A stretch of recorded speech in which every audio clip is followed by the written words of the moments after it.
Good afternoon and welcome to the Hoosier Huddles After the Dust Settles. I'm Sammy Jacobs. Along with me is Alex Compton. It looks like we're riding solo today, Alex, which is fine. It was a tough afternoon at Nippert Stadium against Cincinnati. Indiana falls 45-24 in a game that at halftime was 38-10. It looked like the wheels were falling off. Indiana comes out, puts together a respectful second half, scores 14 points, gifts Cincinnati a touchdown to make it 45-24. What are your initial takeaways from yesterday? Yeah, I mean, for me, I tweeted it a couple times yesterday, but a lot of small things added up into a whole yesterday. And IU won on the margins in the first, the Illinois game and the Western Kentucky game, right? Those small things went their way. Didn't go our way yesterday. So obviously, we knew that's a good Cincinnati team, a good Cincinnati program. That's their 29th straight win at Nippert Stadium now. So it's not like, IU blew it or whatever. But Sammy, I got to tell you, it's really nice now that it's basketball season. So it's really nice, a nice sense of relief here that I can just kind of, punt on the rest of the season after 4 games, after losing to a team that was in the playoff last year on the road. It's just, you got to totally shift your attention here because there's no other point in watching anything now. You could have been Michigan State and got boat raced at home by Minnesota. You could have been Wisconsin, got killed in Columbus. You could have been Purdue eking out a win, at home on homecoming. Whatever, it's always doom and gloom, and it's the worst thing ever to, root for the team that you went to school at or that you grew up with. So, let's address that first, because you bring up a good point. I had to get off of social media yesterday. There were so many negative, and I don't want to be the rah-rah guy and, you have to root for this team and all that stuff. I mean, but there's a lot of things to clean up that we'll get into. Like, give them a chance. And I'm going to set the record straight for IU fans who are listening. Indiana's not firing Tom Allen this year. It's not happening. It's not. They couldn't come up with the buyout for an offensive coordinator last year. They can barely, feed the press in the press box. They can't keep the lights on in Mellencamp. They're not paying $25 million to get rid of a coach and then paying another however many millions of dollars to bring a new one in. So forget it. Yeah. It's not happening. And then, my other, the people that are immediately, who are you bringing in? Not even that. Like, were we going to go 12-0 this? Like, were you expecting us to win every game? Like, I don't understand. Like, I'm the biggest IU optimist. Like, I'm a bigger football guy than a basketball guy, but I'm not expecting us to go 12. But like, what do people expect that's going to happen? I don't think that the Indy just such a long. Yeah, the Indy media does them no favors either. And I had to get off of social media because Greg Doyle is writing articles. What happened to IU? What happened to Tom Allen? He should have punted on 4th and 13, which. Fine, whatever. Maybe you save face and it's 38-24 instead of 45-24. But then somebody will complain that, hey, you're just giving up on the game. You're down 2 touchdowns in a big play and you're right back in it.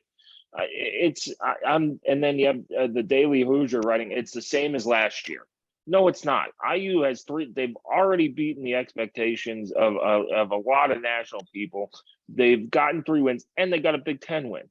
So it's not anything like last year. And if it was like last year, Cincinnati wins that game 63-10. Yeah. At least. Yeah, I mean, Illinois looks really good. That's going to be a win that ages well over the season. Western Kentucky won 73-0 yesterday. Like, it scored 73 points in 3 quarters. There's a lot of stuff to focus at time and energy on, in the world today. And I want us to win more than anybody, believe me, but man, oh man, I'm yesterday so tired. It's not as doom and gloom as you'd think yesterday, but I'm so tired of it. Yeah, it's frustrating, but back to the game yesterday. Again, same story as the first 3 weeks. A lot of things I really liked. A lot of things you have to clean up. Yeah. Can we define what counts as the start of the game? Like, how long into the first half does it count as the start? Because I get into this in baseball too. Like the first 100 games start. No, that's a season. Yeah. So is it the first 2 drives? Is the first I would say for me, it's if after each team has the ball twice, I think that's what I count as. So the fifth drive of the game, I think, is the start of the game is over. That's what I think. What was the score after the 5th drive? Was it 10-3? I think it was 10-3. Yeah. Not an awful start for IU. It was, you gave them 3 points on the interception. Mm-hmm. Heck of a job by the defense there, though. Yes, heck of a job by the defense, but you tie the game, and then not a heck of a job by the defense letting up a 75-yard touchdown. Yeah. So it was a slow start. I wouldn't call it a terrible start. Mm-hmm. IU moved the ball in their first 2 drives, and they gave Cincinnati a short field on their first drive, and then it gave up a big bust. It was a terrible. The defense came up big on that first drive, if you want to call it a drive, and then just fell apart. That's the most concerning thing for me, is the first half secondary play, because this was a unit that we all thought would be the strength of the team. You have Tywin Mullen, who got toasted on that 75-yard touchdown play. Jalen Williams has not looked. He's had his moments, but he has not looked as good as he has in the past. Brian Fitzgerald doesn't look like he should be at safety. Maybe he needs to go back to Husky. Monster, I don't know if he's healthy. No, he ran off holding his shoulder yesterday. Yeah, but I think that one of the long touchdown passes, they had Sanguinetti, they had the backups in early in the game, and that's another thing we'll get on. You got to play your best players. Yeah. And for longer, and things like that. So I don't know. It wasn't a great start, but it wasn't the start that killed IU. It was that second quarter. Yeah, it was, snowballed quickly. But again, the little things, not that coverage bust was a little thing, but, the end of the first half, I keep coming back to, as I thought about the game more this morning, after that second quarter really got away from you, I think, and a couple of people commented to us yesterday that I agree with. I think you got to take a knee and just go in the half down 21 today. I mean, late in the game, if you're down, you could have down 7 points after all that late in the game yesterday, which totally changes it without, we gave them 14 points, the one garbage time at the end, and then the strip 6 right to close out the first half. I mean, it's a 7-point game in non-garbage time if you cut out that fumble 6. So for me, that was, that's and not that was very un-Allen like too. That's right. What confuses me is that we've seen him not be aggressive at all, and then all of a sudden you're on the road. You've just let up like that sequence to me started a little bit earlier with the false start on 4th and 1. Now IU was down 24-10.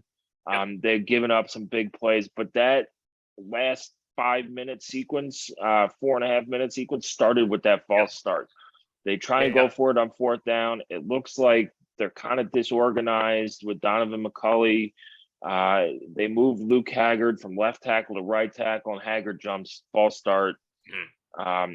And instead of, I think the ball was at the Cincinnati 46 or 48, but instead of having, a first down at the 45, which I do think that Donovan McCulley running a ball gets that first down.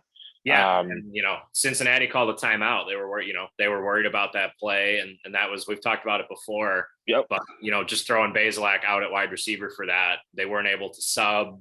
The tempo, gave Cincinnati problems yesterday at a couple different times.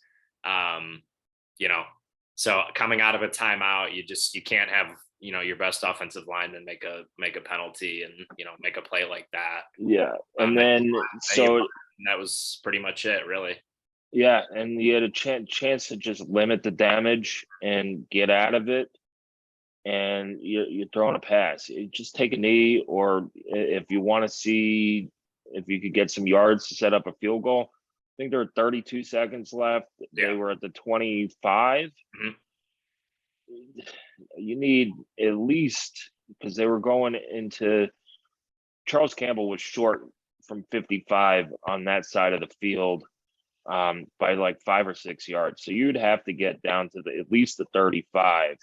And in 32 seconds against that defense, it turned out the way that we would all think it'd turn out, a disaster. So just take a knee, go in. Um, does that determine what happens in the second half? You never tell, but if it played out the way it did, yeah, you're back in the ball game. Yeah. So Yeah. that And was just a again, very un-Allen like call, which yeah. makes me think, do you think he's panicking? No, I don't think so. I mean, I think it was just probably not the first half he expected. I think the team plays like they did in the second half. I think that's a bowl team. I think a second half that you played yesterday, if you play that same combination on Saturday in Lincoln, I think that gets you a win out there too. There were a lot of things I like. We talked about it on the roundtable and some of our previews leading up to the game. I was most worried about getting out physicaled by Cincinnati on both sides of the ball. That was not the case. That was only one side of the ball got out physical. Yeah, I mean, I don't know. I think we ran the ball pretty well. I think the defensive line and the linebackers looked really good. I mean, the defense was fine except for the secondary. Yep. And So a DeMarcus Elliott missed tackle. just that missed tackle on that 2nd and 20 screen pass was killer. Yep. But yeah, I was worried about the level of physicality. I think that's something that we struggled with, especially last week. Illinois was pretty good. I think that was part of just first game, home opener, all that stuff. But so that was good. That was good to see. A lot of better tackling, I would say overall. Some missed tackles in the secondary again, but physicality wise, I thought I liked what I saw from both sides of the ball. I mean, the other thing, we understand. Look, we get it. We understand the offensive line is not playing well and hasn't been for a couple of years now. It's not like it's just gonna, change, or it's not just gonna get better next week or for the week. It is what it is at this point. And I don't know. Indiana ran over 100 plays on offense. The tempo was really good. Yeah, caught Cincinnati off on the Henderson touchdown pass. Yep. The nobody guarding him. They caught him off guard. Yep. To go back to the offensive line a little bit, Alex. Yeah. I think they need to rethink the lineup. Caleb Murphy had a real tough time. Yeah. Guarding that nose tackle, and that's the kind of body types you're going to see in the Big Ten. Yeah. Maybe you move Mike Kadick over to center, and plug and play. We saw Josh Sales. He struggled a little bit, but I'd rather have a struggling young guy who's going to have another 3-4 years with the program than Parker Hanna, he's done after next year or after this year. Yeah. And, he was a good depth add, but man, he was okay at the end of the Illinois game because it was a lot of just quick passing stuff and that last drive. But man, it was not his best day yesterday. I seriously think you have to consider moving him. Maybe put him at guard, put one of the guards at center. I don't think you can keep running Hannah out there at right tackle, or at the very least, you gotta leave a tight end that's not AJ Barner or a sixth offensive lineman in there to chip. Hannah one-on-one yesterday was a disaster. Bazelak had next to no time. Saw a few, #Tuttle time tweets. I mean, Tuttle doesn't have the arm to run around like that and still get the ball down the field and throw it 66 times. You could have put Michael Vick back there, and I don't know what he would have done running around that much. But we talking was good. Yeah. Well, prime Vic. Well, he would have. Wins that game. Yeah, but it's just it was another not great performance. I thought the running game was good though. I thought You had in the first half, you had good push in between the tackles. Henderson looked good at that. It was nice to see Shivers bust a couple long ones. That touchdown run, 47-yarder, was real nice. Yeah, so I mean, there were good things. My biggest storyline again is, both the Matthews looked banged up. So monster on defense. DJ looked like he got hurt on that punt return. Cam Camper had another 10 catch game, over 100 yards again. You need that other guy that's not DJ Matthews now to step up behind Camper. I keep waiting for Emery Simmons. I don't know if it's going to be him. It would be really nice if it's AJ Barner. They got to throw him the ball, though. You can't make plays if you don't throw him the ball. Now, look, he's covered some of the times. Yeah. But there are times where he's open. Basilak's not looking at him. Yeah, and again, I think he doesn't have enough time to look at the middle of the field because he's immediately kind of rolling. He's auto rolling because he kind of has to. But there were some throws off his back foot yesterday. That's just, he knows he's not comfortable in the pocket. Yeah, and he was frustrated at the end of the game. I don't know if they showed it on TV, but like a couple plays of those end zone, sacks near the end zone, and he's like slamming the ball down, which you said was a good thing in our text. I think it could be. I also think that it could be you can't lose him mentally too. Yeah. And get frustrated. He can't show up your offensive line because those are the guys who are at least trying to protect you. They might not be able to protect you for long, but they're at least trying to protect you. And if you kind of get off the same page, I've seen teams where it's like we're just gonna let them go and tee off, and we'll go protect the backup. Tuttle's not coming in. You're right. I think the upside, if you're going to go with a backup quarterback, is Dexter Williams. Yeah, let him run. Yeah. He looked real good in warm-ups yesterday too. He just, I made it a point to watch him. He throws a good ball. Now it's warm-ups and there's no rush and it's not the game. But he looks like he has a strong arm, could zip it, and he could run. So he might be that quarterback of the future in the next year or two. But yeah, I use rolling with Basilak, and you're right, they need that second receiver to step up. And I don't know what the DJ Matthews injury was, didn't look good. Yeah, looked like a little hammy or something on that punt return. And I get it's a bigger game and a tougher game, but I said it last week. You can't have him return punts, and you can't. I'm done with Connor Delp returning. Yeah, punts you can't fair catch that one at the 3 either. That's another example of just like those small mistakes that really add up, especially against a good team, especially on the road. Yeah, same with Christian Harris. Hitting the plant leg. Got pushed into him. Yeah. But anytime you hit the plant leg of the punter, they're gonna throw the flag. You got to be smart. As a pump block guy, you need to be taught you're going after the ball. So if it comes off that front foot, you should not hit that back leg. Yeah. Or the plant leg. You're going maybe a yard or two in front of the punter to block that punt. You shouldn't even get close to that back leg. If you run into the punter, whatever, like hit his front kicking leg, all right, it's dumb, but it's not as inexcusable as that. But yeah, Connor Delp, I'm done with him at punt returner. They need to get more speed on the field too, and you saw that's what Cincinnati with Tyler Scott and those receivers. They're fast dudes. They're not big, but they're fast. And it's time to get Jalen Lucas out there. It's time to get Cameron Perry, if he's ready, out there as well. You'd like to see, hopefully, Jaka Smith has been hurt all year. Hopefully you could get him back and things like that. But you need some speed out there. Like having 6'3" receivers is great, but if they can't run by anybody and don't give you an option in the slot, it's not good. Let's talk about the running back a little bit. Josh Henderson, I think, needs to be the bell cow at the running back position, with Sean Shivers being that kind of change of pace back. To me, it was great to see him break off that 47-yard touchdown run, but he's dancing in the hole way too much, and it takes him. he has short, choppy steps, and he's a shorter guy. It takes him too long at the line of scrimmage to get up to full speed. I think Henderson's a little bit more decisive, can get to full speed faster.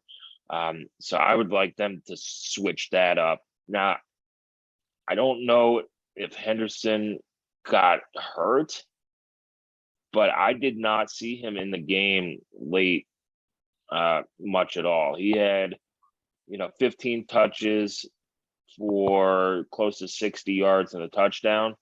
But I didn't see him much late in the game there either. So it'll be interesting tomorrow to see what Allen says about the injuries, see what people ask about the injuries, because losing DJ Matthews and Devin Matthews, it's not good. And then, your running back depth takes a hit if Henderson can't go as well. Yeah, I mean, I liked how they used both of them yesterday. I think it should be kind of a 50-50 split with those two. They, both offer different looks, kind of different plays for both of them. But again, it's we got to get Jalen Lucas the ball, man. It's some of the stuff we're doing, again, like the quick timing throws, those are good and they're working, and the tempo's good, and we're moving the ball down the field. But again, like if we don't want to sub, I think Jalen Lucas in the slot, especially if Matthews is out for a little bit here, put him in the backfield, put him in the slot, just get the guy the ball. We needed more chunk plays, even though we had some of them yesterday. But, I'll keep saying it, but you got to get Barner going. I'd like to see some new options on offense kind of emerge. But again, I was pretty pleased with the offense. The first pick by Bays, bad ball. Just sailed high. The sack too. He's got to get rid of that. There was a 19-yard sack. He's just got to get rid of it. Yeah. So, I mean, obviously stuff to clean up, but, overall, I liked the offense. I liked what I saw. So I think, next week, Nebraska is probably one of the worst rush defenses we'll see all year. So you should be able to run the ball a little bit better next week and kind of take some of the load off of Bazelak, but tough to say. Yeah, that second half made me feel a little bit better coming out of it and things like that. It'd be, if you lose 45-10 and there's no fight in the second half, then yeah, your mind goes back to, oh no, has he lost this team?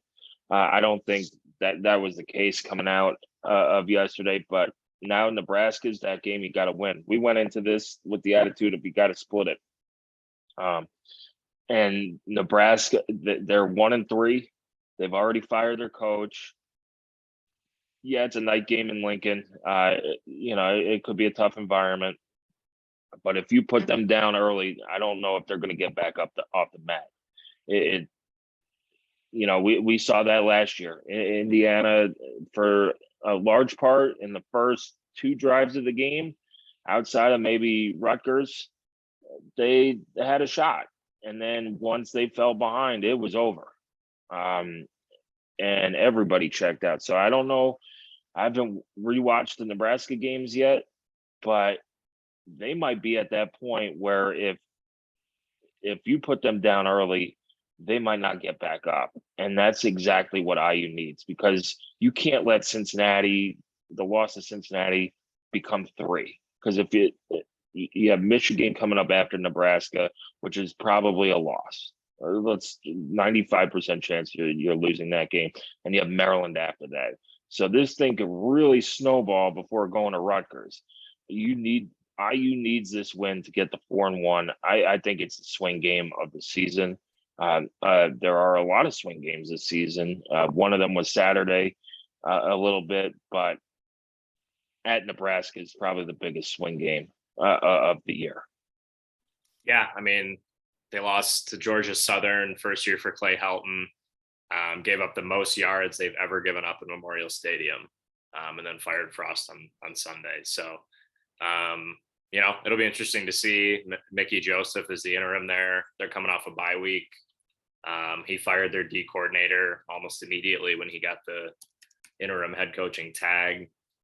He said they're going to slow down the tempo on offense a little bit. So I think that plays a little bit better for IU. So yeah, I mean, interesting game, but Sammy, talk to me about, what you liked from the defense yesterday. I think Aaron Casey and Cam Jones are phenomenal players. I'm a little bit worried about what happens if one of them goes down. I don't know what the right word is, maybe disappointed maybe that we're starting a walk on.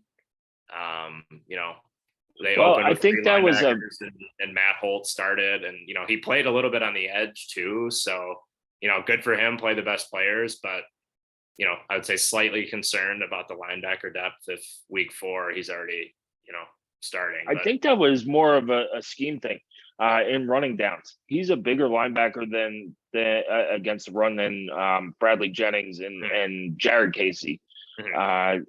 He did get banged up too. He hurt his shoulder. I didn't see if he returned, but there was a block where the guy just went right into his shoulder. So hopefully it's not serious. And he's played well. Yeah. I was shocked to see him a little bit, but he made some plays against Western Kentucky down near the goal line. And yesterday, a tackle for loss yesterday. Yeah, tackle for loss yesterday. And as a walk-on linebacker, you take that. IU's depth at linebacker was a concern coming into the year, behind Cam Jones and Aaron Casey and those 4. But yeah, what I liked about the defense was the defensive line. I thought the defensive line, outside of that one missed tackle by DeMarcus Elliott, was fantastic. They didn't really get the pressure needed, but in the run game, they were terrific. I don't think that they were out physicaled all that much. It would have been nice if Deshaun McCullough played a little bit more in the first half. But he had that awesome spin move, had the quarterback sack somehow. I'm just going to call that, that's a true freshman missed tackle. You're just not big enough to put the guy down, it seemed, because he wrapped him up and it just like bounced off of him. And then it was good to see Lance Bryant play well as well. So to me, it's that front 7 with the defensive line outside of that missed tackle. That was encouraging to see. They need more of a pass rush with 4, so they don't have to leave these guys on an island all the time. But I thought the front 7 played pretty well. Yeah, and I like the depth. I like the rotations. A lot of guys playing, and that's pretty healthy group, knock wood so far. So, yeah, I like what I saw from the front 7 overall. And through the first 4 weeks, I think a lot of good stuff from them. But James Evans, I think another pretty good game too. I thought it was his best game as an IU guy. Yeah, I mean that nice down punt inside the 5. He had 4 inside the 20. The touchback, we couldn't really see it from the radio booth because their sightline stunk. But it seemed like it bounced in there as well. Just an unfortunate roll. But he averaged 53 or 40, I think 40 something, 48 yards a kick. No real return opportunities for them to return it, which is huge. And then 4 inside 20. So he's getting more consistent and can become a big weapon, especially if if the defense is going to struggle a little bit. Starting them as good of a position as you could always helps. Yeah. Also, was interesting was Charles Campbell was in on kickoffs in those high leverage situations. So late in the game, where IU had some momentum and on those second half scores, he kicked off, which I think it's Trey Turner's, Cincinnati's return man. They didn't want to give him a chance, and they didn't want to kick it out of bounds. So Chris Freeman opened the game with kickoffs, and I think maybe that's the plan going forward. Those high leverage kickoffs, they're going to use Charles Campbell. Yeah, I think you have to. I don't think you can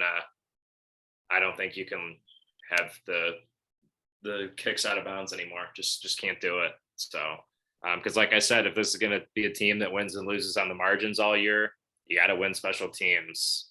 And I think for the Yeah. most part yesterday they did that again. That's where I want to see if that Alejandro Quintero would kick off, because he could do all three. Yeah. And when you're traveling in the Big Ten with limited rosters, to have a backup who could do all three, man, that's nice. You don't have to carry an extra kickoff guy or the backup punter. You could bring two other guys who might make a difference on defense, or even on covering on special teams or on offense. So yeah, we'll see. I think Chris Freeman lost his job in the clutch last week against Western Kentucky. Yep. I would definitely agree with that. But, yeah, it's just, same thing again, 2 years in a row, man. Obviously different games the last 2 years. The one in Bloomington last year is definitely one that was, more in hand, but man, clean up some of the crap from yesterday, and not even like, a lot of little things I already talked about, but take away some of the glaring mistakes. And man, it's a game that Cincinnati's sweating out for sure. I mean, they had 40 rushing yards yesterday. So, that's why they couldn't put that game away. Yeah, it's just, I liked what I saw, and, I understand, maybe the play calling was different for him in the second half, but it was an actual game in the fourth quarter after all that. So say whatever you want, but I thought, battling back at halftime, Mullen comes up with the pick off the tip. Brylan Lanier had a nice second half too. I don't know. There was a lot of things I liked. And again, I think a lot that you can use and build on next week and beyond. So, you play the second half that you played yesterday in Lincoln next week. I think that's a game you feel confident you can win. Yeah, I don't think Cincinnati really took their foot off the gas. I think that interception kind of scared them from throwing it. They wanted to use clock, but to IU's credit, that defense didn't let them run the ball. And when you can't run the ball, and get a little bit of pressure like they did in the second half on the quarterback and throw incomplete passes, that's how those big comebacks start. Unfortunately for IU, when they got it to within 14, they just couldn't get any closer than that. There were, like you said, all those little things held up. Pre-snap penalties on first down, a holding, drop passes or something like that.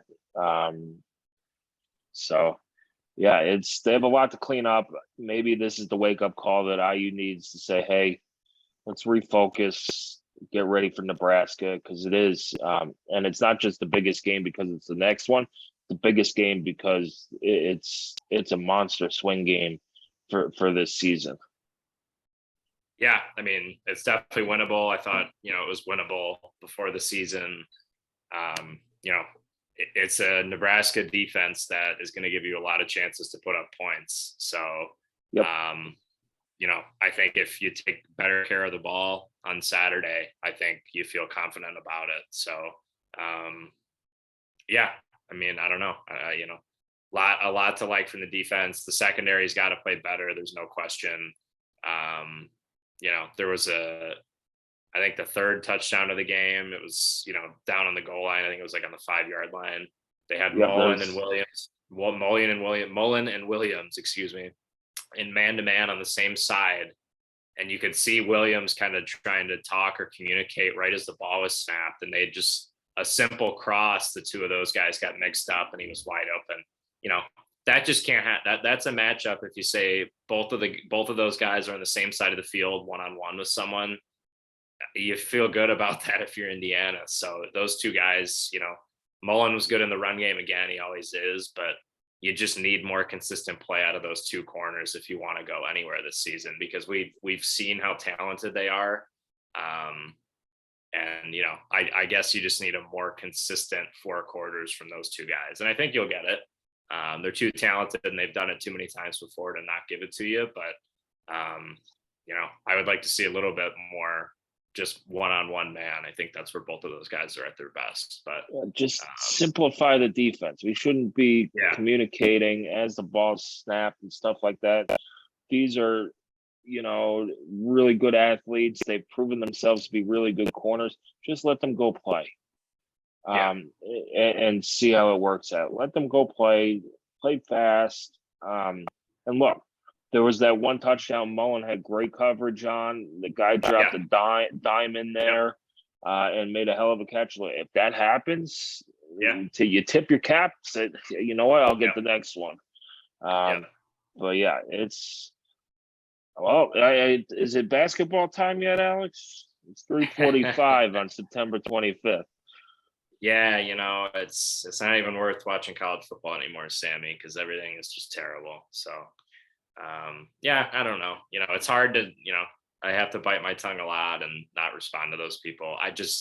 It's so exhausting, man. I'll never understand it. I'll never understand those people. But no, they're going to enjoy playing in the MAC. Football being good is good for everybody, including basketball. So. I don't Kansas is figuring that out. Yeah, it's nice to have full stadiums when you have recruits on campus, but I'm pretty sure that Kansas also is building a new football stadium. Yeah, so I mean, I don't know, but yeah, sleeping on the game. We said it, before we got on here. I do feel better about what happened yesterday. Wasn't really lopsided as the score will show. But yeah, I mean, you gotta clean up some of the easy things to clean up, because now you're week 5, so we're a third of the way through the season. So those little things can't keep popping up. It's time to put your money where your mouth is. A lot of experienced guys, a lot of guys that have won here and at other places, and starts on Saturday. You got to go get a win out there in Lincoln. Yeah, it's a must-win game. It's not just swing; it's a must-win game. You have to win this game if you're going to get 6, and then play out the rest of the season, because Maryland looks good. You go get Rutgers on the road, kind of a revenge game there. Although I'm not going to call it a revenge game because we usually stink at those. But then if you could get to the bucket game with 5 wins, you're in business. Heck, if you could get to East Lansing with 5 wins, you're in business. Yeah, Michigan State is, Kenneth Walker is gone, and they're still trying to figure out what to do on offense. So Peyton Thorne's is fine. He's a good game manager, but that game in Bloomington last year, that's one you probably should have beat Michigan State too. But there's a lot of winnable games. I don't like looking too far ahead. It's so many different things can happen. Got to get the next one. I think if you run 100 plays on offense again, I think you could, the games everyone's already chalking up as losses. You'd be surprised at what happens. So, overall, obviously sucks to lose. Don't want to lose any of the games. Again, not really sure what people were expecting. I didn't think we were going to go 12-0. I'm not sure, the people that are fire Allen, blow up the program, I don't understand what they were expecting to have happen this season. But yeah, I mean, a lot of good things. I think this is a much better team than last year, which is good. I think this team has more heart and grit than last year, which is good. But you got to win on Saturday now. So that's pretty much all I got for today, Sammy. But yeah, a lot of good things in all 3 phases. And then again, you just those small things, you can't let them add up and multiply and kind of snowball, which is what happened yesterday. So you cut out some of those, not all of them. There's going to be some mistakes, obviously. You cut out some of those, and I think you see us tick back up again. Yeah, it's definitely, take care of those red flags and things like that. Some of it was fluky stuff. Some of it was just boneheaded stuff. But yeah, you got your best players have to play well. And when Tywin Mullen's blowing coverages in the first half, you can't survive that, especially at IU. Hopefully they're healthy. That was my biggest concern coming out of the game, is you get DJ and Monster back healthy, and you got to get Zach Carpenter and Cam Knight back as well, because you need help at that center position, as well as Caleb Murphy played against Western Kentucky. He was outmatched yesterday, and maybe Darren Hiller and the offensive coaching staff takes a long look at the personnel on that offensive line and says, hey, let's give some of these young guys a shot, because they've actually, it's not like these guys are untalented. They were recruited hard and by other programs and other big programs who IU fans think are respectable programs. And IU got them. So it might be time to give those guys a shot, because this is a must-win game. If we'll talk about it after the game takes place on Saturday at 7:30. Yeah, lots to like, lots to be excited about, lots to be anxious about, but I'm excited for Saturday. It's always good to get the next one ready to go. So don't know what's going to happen until they kick it off. Hopefully it's an inbounds kickoff, but we'll see. Well, unless Nebraska's kicking, Alex, then it's hopefully it's an out of bounds. True. Yeah, that's true.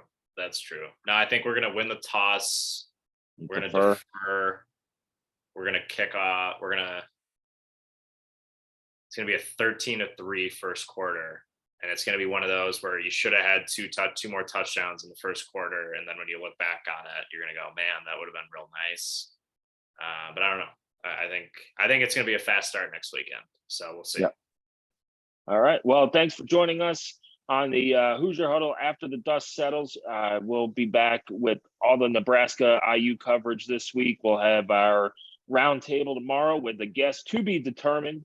Either a Nebraska writer, or we'll bring in Andy Graham to talk about the first third of Indiana's season and the matchup against Nebraska.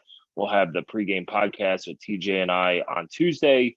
We'll have all our pregame content coming up as well. Don't forget to follow us on Twitter at Hoosier_Huddle. Jump on Facebook as well and follow the Hoosier Huddle page. Go to HoosierHuddle.com. Subscribe, rate, and like the Hoosier Huddle YouTube channel as well. And it's a quick season. It's a third of the way over, it's a must-win game next week. The IU kicks off at 7:30. Games on Big Ten Network, 7:30 Eastern, Big Ten Network at Memorial Stadium in Lincoln. Too many Memorial Stadiums, by the way. Nebraska's Memorial Stadium in Lincoln, and we'll have all your coverage leading up to it. Sounds great.